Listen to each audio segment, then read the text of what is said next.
Patrick Lagarde, président d'Evodia. Nous sommes aujourd'hui à Phénix, à Rambervillers. Mais c'est quoi Phénix? L'usine de valorisation énergétique.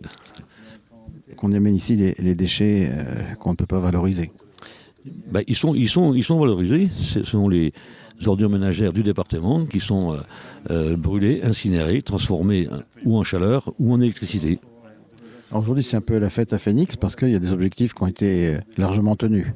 Et effectivement, quand on avait relancé la rénovation de l'usine ici où nous sommes aujourd'hui, on s'était fixé pour objectif d'atteindre 77 000 tonnes.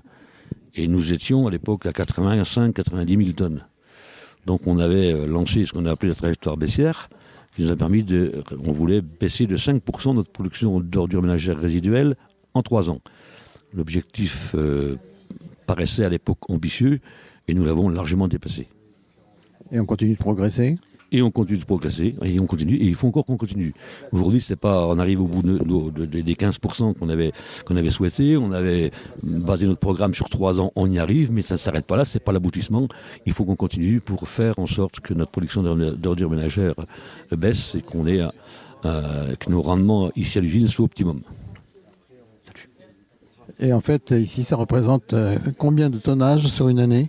Ici, cette année, on est à 76 500 tonnes incinérées qui viennent de l'ensemble du département des Vosges. Et combien de camions ? Les camions, j'allais dire un certain nombre, mais en fait, le fait d'avoir réussi dans la trajectoire baissière sur les 3 ans, c'est 500 camions en moins. Ici, on traite à peu près 250 tonnes par jour. Et j'ai remarqué que certains camions maintenant roulaient au carburant bio. Oui, effectivement, c'était une clause que nous avions mise dans le marché que nous venons de relancer il y a quelques mois.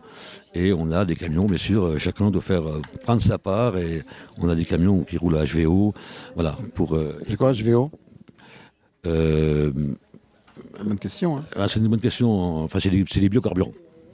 Voilà, on dit bien de supprimer le mot EHPAD, on va peut-être supprimer le mot HVO aussi. Hein, en tout cas, c'est les efforts des transporteurs, en tout cas pour diminuer aussi tout ce qui est pollution, CO2, etc. Alors ici, on valorise effectivement les déchets, ça va où ? Eh bien, il y a 2 choses. L'essentiel ici, c'est la production d'électricité, qui est revendue après sur le marché, avec différents niveaux. Et puis une petite part aussi avec le réseau de chaleur, qui chauffe un certain nombre de bâtiments de la commune de Rambervillers. Ça aussi, c'est un succès. Oui. Vous savez, l'année dernière, il valait mieux vendre de l'électricité que d'en acheter. Hein. Merci Patrick. Je vous remercie.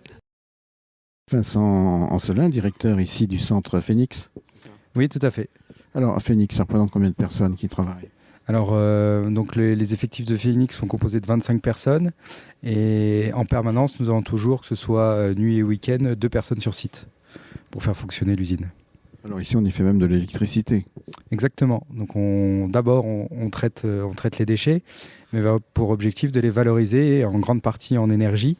Donc en fait, en brûlant le déchet, on crée énormément d'énergie, on produit de la vapeur, et grâce à cette vapeur, on produit de l'électricité qui sert à la fois à alimenter l'usine en elle-même et également à vendre le surplus. Et on a également une petite partie de la chaleur qui est utilisée pour le réseau de chaleur urbain de la ville de Rambervillers. Tout ça, c'est très bien, mais je m'aperçois que le tonnage diminue grâce au tri qui progresse. Exactement. Donc tout ça avait été anticipé. Quand on a répondu au contrat pour moderniser du coup le site, on avait la trajectoire qu'avait définie Evodia. Et donc on a imaginé et dimensionné le process pour tenir compte de ce tonnage. Bon, ça veut dire qu'un jour, Phénix n'existera plus ?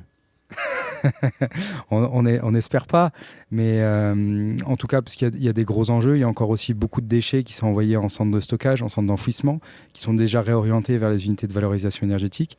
Mais effectivement, le but ultime est en tout cas de n'avoir à Phénix que les déchets qui ne peuvent être que valorisés énergétiquement, et que tout le reste, plastique, biodéchets, sont orientés sur d'autres filières. Et ça veut dire qu'il y a des choses qui repartent d'ici vers d'autres secteurs, d'autres régions ? Non, c'est trié à l'amont. C'est-à-dire que c'est en amont, on essaye d'éviter que tout ce qui est plastique, etc., vienne ici. Donc il y a d'autres filières qui existent. Puis tout ce qui peut malheureusement ne pas être trié, comme on évoquait tout à l'heure les refus de tri, c'est-à-dire tout ce qui n'a pas pu être trié au centre de tri, ça par contre vient ici, on l'incinère. Et d'ici, il y a très peu de choses qui ressortent. Il reste les cendres issues de la combustion et aussi ce qu'on appelle le mâche-fer. C'est un peu ce qui a pas brûlé au départ et qui sert pour les sous-couches routières. Donc Phoenix tient ses objectifs.